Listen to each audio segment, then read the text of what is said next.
नमस्कार। चलिए आज संविधान के पन्नों में से दो बहुत ही दिलचस्प आर्टिकल्स की कहानी जानते हैं। एक ऐसी कहानी जो हम सबसे जुड़ी हुई है।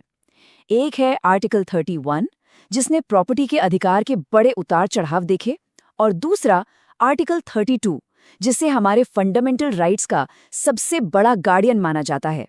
तो चलिए शुरू करते हैं ये सफर। जरा सोचिए, अगर आपकी आवाज को कोई दबा दे या आपको कहीं आने जाने से रोक दिया जाए तो आप क्या करेंगे? इंसाफ के लिए कौन सा दरवाजा खटखटाएंगे? ये सिर्फ एक सवाल नहीं है, यह हमारे लोकतंत्र की वो नींव है जिसका जवाब हमारा संविधान खुद देता है। तो आज हम क्या क्या देखने वाले हैं? सबसे पहले तो हम मौलिक अधिकारों के सुरक्षा कवच को समझेंगे, फिर संपत्ति के अधिकार की पूरी कहानी जानेंगे, उसके बाद संविधान की आत्मा कहे जाने वाले आर्टिकल 32 और उसकी 5 सुपर पावरफुल रिट्स को समझेंगे, और आखिर में ये सब हमारे लोकतंत्र के लिए इतना जरूरी क्यों है, इस पर भी एक नजर डालेंगे। तो हमारी कहानी शुरू होती है आर्टिकल 31 से। आपको पता है, ये सिर्फ एक कानून नहीं था, बल्कि एक ऐसा अधिकार था जिस पर आज़ाद भारत में सबसे ज्यादा बहस हुई और जिसने सबसे ज्यादा बदलाव देखे। इसकी पूरी जर्नी हमें दिखाती है कि कैसे देश ने सामाजिक न्याय यानी सोशल जस्टिस के लिए कुछ बड़े और मुश्किल फैसले लिए। देखिए जरा इसका सफर कितना दिलचस्प रहा है। जब संविधान बना तब राइट टू प्रॉपर्टी एक फंडामेंटल राइट था, लेकिन फिर जमींदारी खत्म करने और लैंड रिफॉर्म्स जैसे बड़े सामाजिक बदलावों में ये अधिकार एक तरह से रुकावट बन रहा था। इसीलिए साल 1978 में 44th अमेंडमेंट के जरिए इसे फंडामेंटल राइट्स की लिस्ट से ही हटा दिया गया, और अब ये आर्टिकल 300A के तहत एक लीगल राइट है। मतलब इसकी सुरक्षा का तरीका और इसका लेवल दोनों ही बदल गए हैं। तो अब सवाल उठता है कि भाई फंडामेंटल राइट और लीगल राइट्स में फर्क क्या है? देखिए, सीधी सी बात है, अगर आपका कोई फंडामेंटल राइट छीना जाता है तो आप सीधे सुप्रीम कोर्ट जा सकते हैं, और इन्हें बदलना भी बहुत मुश्किल है। इसके लिए संविधान में संशोधन करना पड़ता है। वहीं दूसरी तरफ लीगल राइट्स को पार्लियामेंट एक नॉर्मल कानून बनाकर बदल सकती है। संपत्ति का अधिकार अब इसी दूसरी वाली कैटेगरी में आता है। तो चलिए, आर्टिकल 31 की कहानी तो हमने देख ली। अब बात करते हैं उस आर्टिकल की जो हमारे फंडामेंटल राइट्स को सिर्फ एक वादा नहीं बल्कि एक हकीकत बनाता है। अब हम समझेंगे आर्टिकल 32 को, जो है हमारे अधिकारों का अल्टीमेट गार्डियन। ये शब्द खुद संविधान निर्माता डॉक्टर BR अम्बेडकर के हैं। सोचिए, उन्होंने आर्टिकल 32 को संविधान की आत्मा और उसका दिल कहा। पर क्यों? क्योंकि इसके बिना संविधान में लिखे बाकी सारे फंडामेंटल राइट्स सिर्फ कागज पर लिखे शब्द रह जाते। यही वो आर्टिकल है जो उन अधिकारों में जान डालता है, उन्हें लागू करवाने की पावर देता है। तो आखिर ये आर्टिकल 32 है क्या? मजे की बात यह है कि ये खुद एक फंडामेंटल राइट है।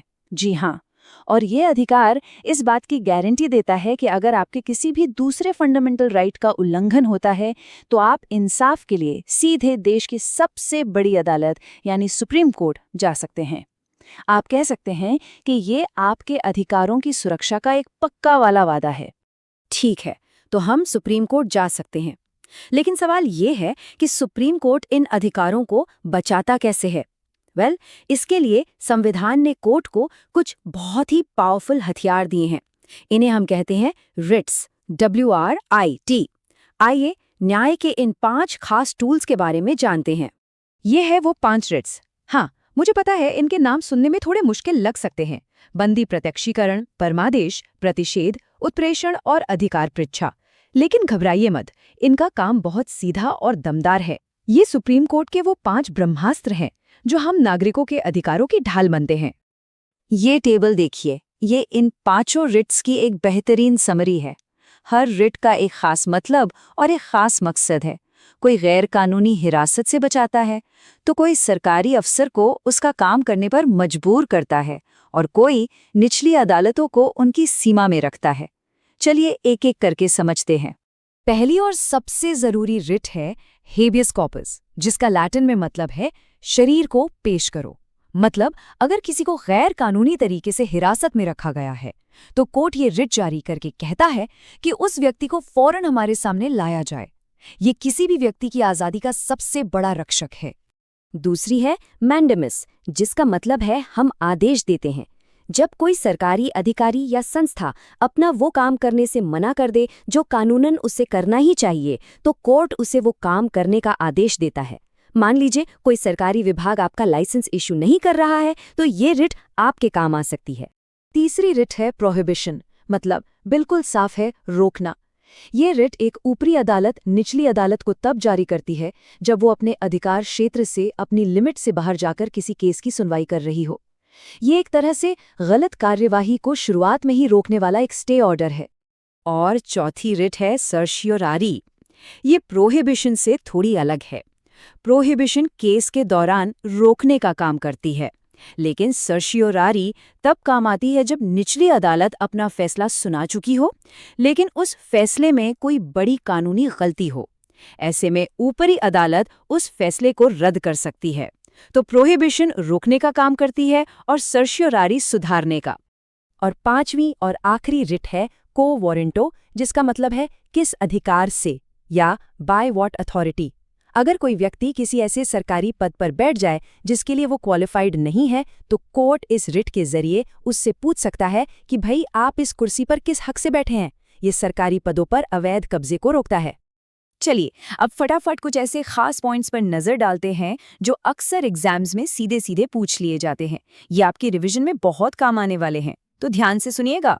ये कुछ मेन पॉइंट्स हैं जिन्हें याद रखना बहुत जरूरी है। पहला, राइट टू प्रॉपर्टी 44वें अमेंडमेंट से हटाया गया। दूसरा, अब ये आर्टिकल 300A के तहत एक लीगल राइट है। तीसरा, आर्टिकल 32 को संविधान का दिल और आत्मा किसने कहा? डॉक्टर BR अम्बेडकर ने। चौथा, रिट सिर्फ सुप्रीम कोर्ट ही नहीं बल्कि हाई कोर्ट्स भी जारी कर सकते हैं।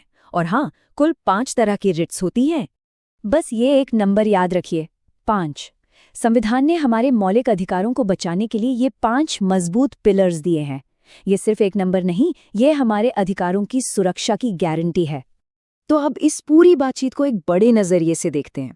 आखिर ये संवैधानिक उपचार, ये रिट्स, ये सब एक लोकतंत्र के लिए इतने जरूरी क्यों हैं? देखिए, इस पूरी बात का निचोड़ इस एक लाइन में है। ऐसे अधिकारों का क्या फायदा जिनके उल्लंघन पर कोई उपाय ही ना हो? वो तो सिर्फ कागज पर लिखे सुंदर शब्द रह जाते हैं। आर्टिकल 32 ही वो चाबी है जो इन अधिकारों के वादे को एक ठोस असली हकीकत में बदलती है।